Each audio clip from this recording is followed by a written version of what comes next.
अच्छा भाई देखें बच्चों, इस सवाल के अंदर हमारे पास क्या है? इस सवाल में हमें डिस्कस करना है, इनिशियल कंसंट्रेशन मालूम करनी है। ठीक है ना, ये डिफरेंट सवाल है हमारे पास, डिफरेंट सवाल है। इनिशियल कंसंट्रेशन मालूम करने के लिए हमें क्या पता होना चाहिए? हमें पता होना चाहिए चेंज इन कंसंट्रेशन और इक्विलिब्रियम कंसंट्रेशन। उन दोनों को ऐड कर दें, इनिशियल कंसंट्रेशन पता चल गई। है ना? मानो तुम्हारे पास तुम घर से कितने पैसे लेके निकले थे, इसका अंदाजा कैसे हो सकता है? तो तुम चेक कर लो कि तुमने खर्च कितने करे और बचा के कितने लेके आए। जो बचे हुए हैं एम ई, जो खर्च हुए एम सी, इनको ऐड कर ले एम आई, यानी घर से लेके कितने चले थे वो पता चल जाएगा तुम्हें। ठीक है, तो ये हमारा मेन आइडिया है। अच्छा, हमारा मेन जो जो इस सवाल को सॉल्व करने के लिए हम टाइप कर रहे हैं, हम वही एम आई, एम सी और एम ई पैटर्न लेके चल रहे हैं ना। अब ए कितना है इनिशियली? ए। बी कितना है? बी। और ये कितना है? सी। Zero.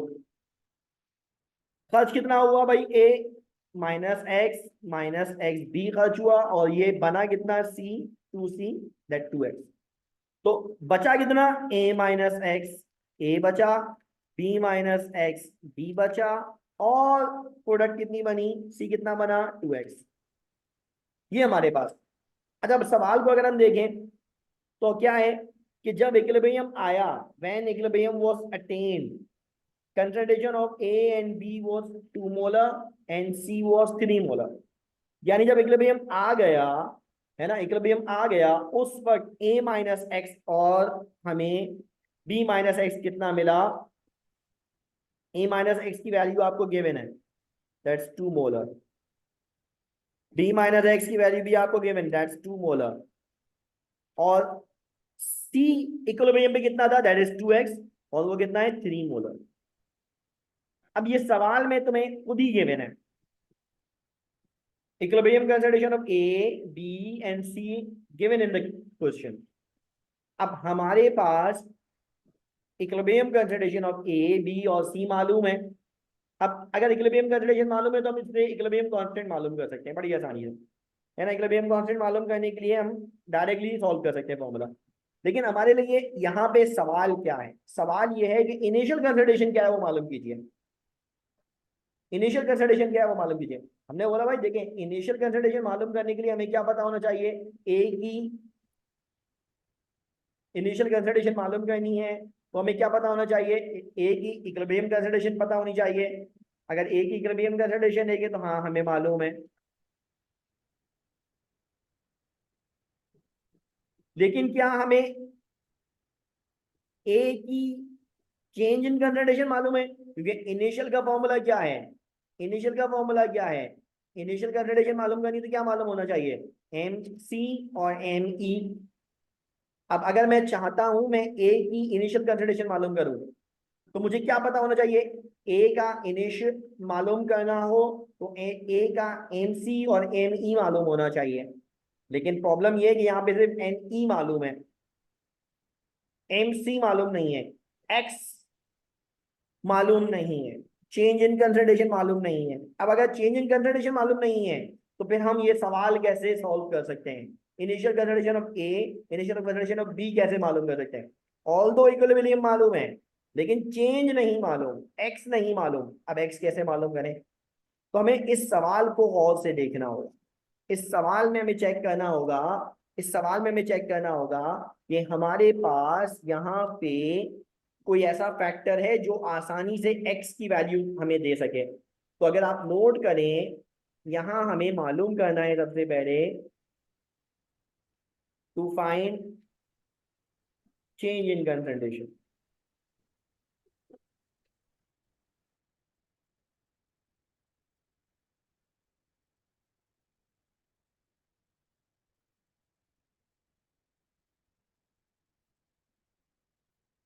That is M C,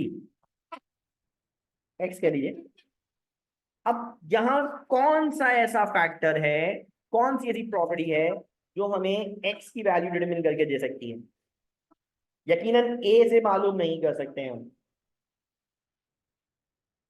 B की कंसंट्रेशन से मालूम नहीं कर सकते हम, लेकिन अगर आप फोकस करें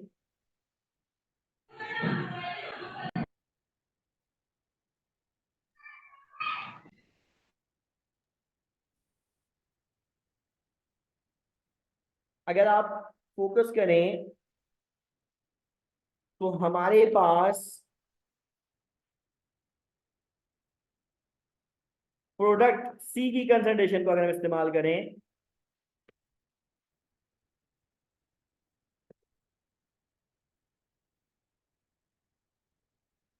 अगर हम इक्विलिब्रियम कंसंट्रेशन ऑफ प्रोडक्ट इस्तेमाल करें तो हम ये नोट करेंगे कि equilibrium concentration of product C that is 2x बराबर किसके, वो 3 के,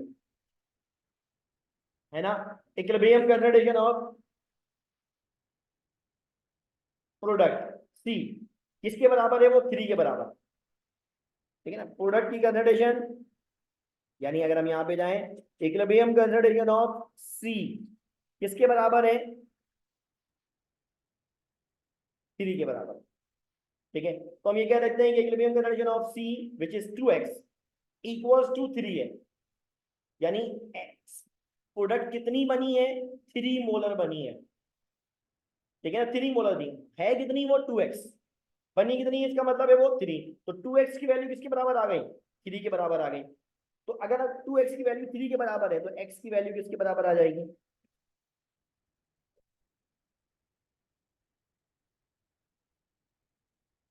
ना ये आ गई हमारे पास चेंज इन कंसंट्रेशन, ये आ गई हमारे पास चेंज इन कंसंट्रेशन। बात समझ में आई, बात समझ में आई। प्रोडक्ट की कंसंट्रेशन कितनी है हमारे पास, इक्विलिब्रियम कंसंट्रेशन ऑफ प्रोडक्ट हमें गिवन थी फॉर्चुनेटली, तो हमने बोला यार अगर प्रोडक्ट की इक्विलिब्रियम कंसंट्रेशन गिवन है तो उससे तो आइडिया लगाया जा सकता है एक्स की वैल्यू का, क्योंकि प्रोडक्ट की इक्विलिब्रियम कंसंट्रेशन 2x के बराबर है। तो अगर मैं इस कंसंट्रेशन को इस्तेमाल कर लूं तो मुझे पता चल सकता है कि यहाँ पे x की वैल्यू कितनी आ रही है। तो फिर मैंने क्या किया, मैंने प्रोडक्ट की कंसंट्रेशन को इस्तेमाल करते हुए x का फैक्टर मालूम कर दिया।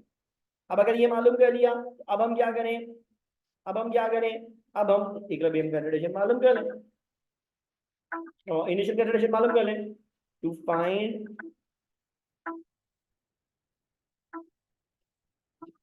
इनिशियल कंसंट्रेशन ऑफ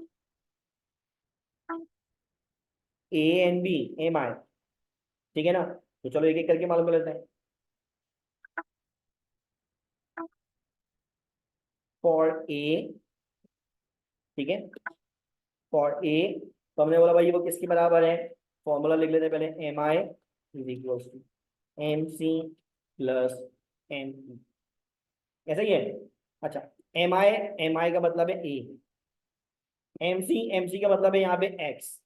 अब प्लस माइनस नहीं लिखेंगे यहाँ पे, यहाँ माइनस लिखा था, यहाँ प्लस लिखा था, ये सिर्फ बताने के लिए था। रिएक्टेंट में माइनस लिखते हैं, प्रोडक्ट में प्लस लिखते हैं, रिएक्टेंट खर्च होता है ना, प्रोडक्ट बनती है, इसलिए माइनस प्लस लिखा है। असल यहाँ पे लिखना है कोफिशिएंट, और एक्स का कोफिशिएंट क्या है, 1 प्लस इक्विलिब्रियम कंसंट्रेशन किसके बराबर है इसकी, ए माइनस एक्स के। अब क्योंकि हमारे पास एक्स की वैल्यू डिटरमिन हो गई है, तो चलो एक एक्स की वैल्यू लिख देते हैं, कितनी है वो 1.55, सॉरी 1.5, ठीक है ना, प्लस ए माइनस एक्स की वैल्यू कितनी थी हमारे पास 2, ये ए माइनस एक्स की वैल्यू कितनी है हमारे पास 2, लिख देते हैं। तो हमारे पास आंसर कितना आ जाएगा, 3.5 मोलर। ये आ गई हमारे पास ए की इनिशियल कंसंट्रेशन। सेम काम बी के लिए कर लीजिए।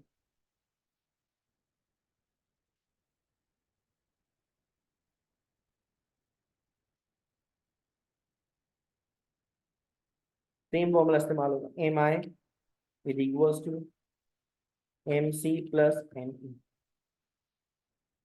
इसका एम आई किसके बराबर माना है हमने, बी के बराबर, एम सी वही 1x है, ये क्या है बी माइनस एक्स, एक्स की वैल्यू क्या हमारे पास